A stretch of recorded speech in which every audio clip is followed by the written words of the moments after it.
Your Story and Mine, a Community of Hope, was made possible by funding from the Michigan Humanities Council, funding and educational support from the Michigan Historical Museum, and technical support from Lansing Community College. You know, homelessness can be defined in so many different ways. There's people that are homeless that have educations and stuff like that. I guess the thing would just be is don't try to identify what you see on TV as that's the way it is. It isn't people just laying in the curbs or, you know, everybody's walking around with a paper sack, wine bottle or nothing like that. I was making $17 an hour and I was taking home $500 a week. Plus I had my own scrap metal business where I was making money all in scrap metal. And I added it up one time. I was making probably $70,000, $80,000 a year, and I had nothing to show for it. This is Bill, a Lansing, Michigan man who has struggled with homelessness for 15 years. Bill and several other homeless adults were given the opportunity to share their experiences with homelessness as part of a unique program at Advent House Ministries. Program participants used the building blocks of history, personal oral traditions, artifacts, historic documents, and family photographs to discover their own personal histories. They were then encouraged to document their life experiences through art, expository writing, poetry, music, and photography. This is their story. I guess you could equate it to like if you went camping, you got yourself a tent and went camping and couldn't go back. You'd have to stay camping. That's what homelessness would be about. You went camping and you stayed camping. Be it in a campground, be it by the riverside, be it in the streets. Just like camping out, but it's something you have to do because you have no place else to go. I guess what I'm trying to say is don't think that your rug can't get snatched out from under you. Yeah, I don't care if you got $1 million or if you got $1. Always think about what it could be like on the other side. And understand, especially with the way the economy is now, people are a lot closer to that situation now. You know, a lot of people coming out to the food shops, you know, where they feed for free and that sort of thing. But always remember that it can happen to you and your family. I don't think people will ever understand the situation, not until it happens to them.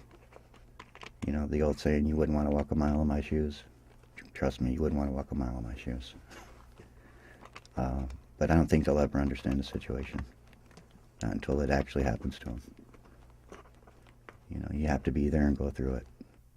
I was living at the Mission for a while when I first came here, and when I got off the bus, I didn't know where it was going to go. I went and slept out in the field here for a while, but it was in March and it was real cold, and so I stayed out there for maybe 3 or 4 days.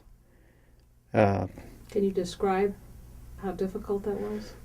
Oh, it was kind of cold, but it was that's about the same time as it is now, but it was almost at the end of March, so it was like in the 40s.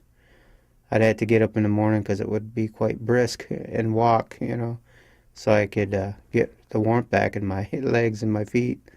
But then somebody told me, well, you need to go to the Mission. You're going to freeze, you know. So I took their advice and went to the Mission. I was there for like 6 months. We used to go and get different things from the dumpsters around. We would find clothing, toys, just electronics, all different things people had just threw away. And my dad, stepdad, he's pretty good at like tinkering with things, fixing stuff, and we'd put it out there when we did have a home, we'd put it out there and we'd sell it for yard sales. I used to do like little lemonade stands, making extra money, and we bounced around a lot. Something would happen, she'd lose her job, my mom would, and the next, we would have to go, and my dad always had like a big car, big old like Lincoln or something, so we'd all fit in there, and we would just Many times I remember being in the back of the car, and me and my brother, mainly it was always usually me, my brother, and my stepdad and my mom. There was a lot of things I didn't know how to do. I didn't know how to file an application, get a job. I didn't know any of those things.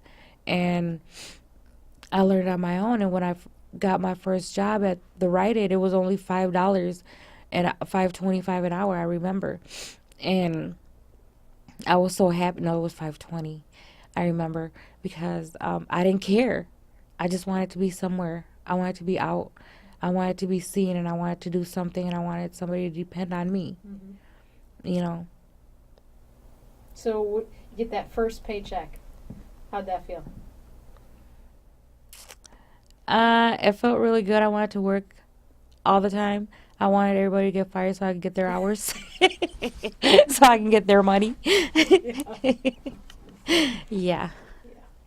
So it was really good to earn a paycheck on my own and know how to manage my own money without having to give it to somebody else, or have restrictions on what you can and can't buy. So it was really good. And today, me being single is really, really good, because I have my own place and I can have my place the way I want to. On Mondays, Tuesdays, Wednesdays, I work at My Hope Church in the city. It's on the corner of Genesee and Walnut. It's right by the park, and right across the street is a little red church right there. And the pastor name is no, I'm at a blink now. But anyways, Pastor Elmer Cox. He's a really nice man, and I've been working there for a while. And what we do is the lady cooks there, and sometimes I help her cook. But I just do all the desserts. I cut up the desserts, and I do the punch and the water. I roll up forks. I make Kool-Aid, and then we get desserts from Kroger's, so I hand that out. They have really good meals down there. I do it Wednesday night from 6 to 7, and we had chicken, mashed potatoes, corn, rolls yesterday, and I bring in my special seasoning for the chicken and all that stuff like that. They have a clothing bank where the people can come in and get clothes. We do have a little bit of personal needs there for the people. They're getting ready to be with Christian Services. It's going to help them get clothes and more stuff. But it's a nice little church, and the people's all nice down there. So how did you figure out that this was something that you could do and that you wanted to do and that you enjoy?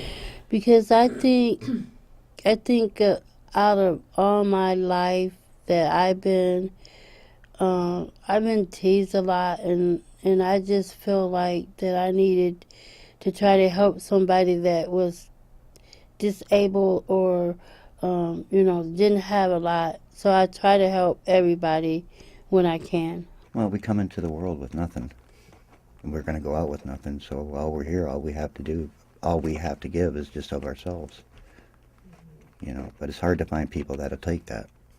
I mean, a lot of people will use it and abuse it, but it's hard to find people that just really appreciate that that's the gift that we really have to each other. And when you see somebody walking down the street while you driving your car down, your nice car, past them or whatever, instead of looking at them and, damn, there go a homeless person. Look at that person looking in the trash. Why don't they go do this? Why don't they go do that? You don't know what that person's background is like. You don't know that person. Understand that it can happen to you, and be caring and be willing to help. Understand where that person's coming from, how they live in their life, because it could happen to you.